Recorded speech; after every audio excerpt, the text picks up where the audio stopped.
what would your advice be to somebody now who's maybe in that stubborn place? Maybe they're still in the new age. Maybe they're still Mhm. practicing, with yoga or tarot cards or whatever it else, that you did, that we did, that I did.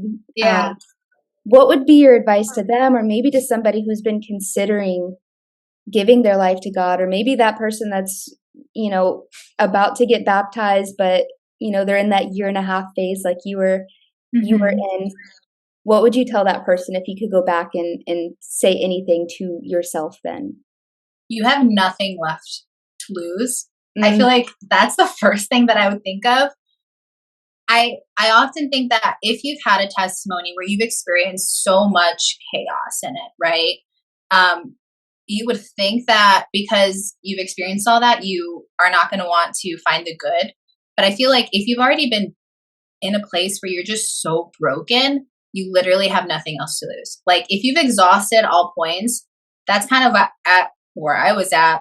Like you have nothing left to lose, just try it. Like just actually pay wow. attention to what's going on, stop resisting for once and see what happens.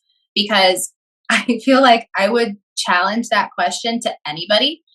And more often cases than not, almost all, God willing, I would say that people are going to um, fall in love with the grace of God and understand Jesus, that eventually they're not even going to want to go back to what they were doing. Yeah. Because I was so stubborn and such a hard headed person that I eventually said, fine, I'll do it. I'll fully surrender and I'll pay attention. And I wasn't happy about doing it, but I just said, fine, I have nothing else to lose. I That's mean, so good. this past year since doing that has been genuinely the best. So I Yeah. would challenge somebody if they're being that resisting. And if this is you being so resisting, just try it and see what happens. Mm. Because I am so confident that the grace of God and the work of God is always going to pull through for that person in their life.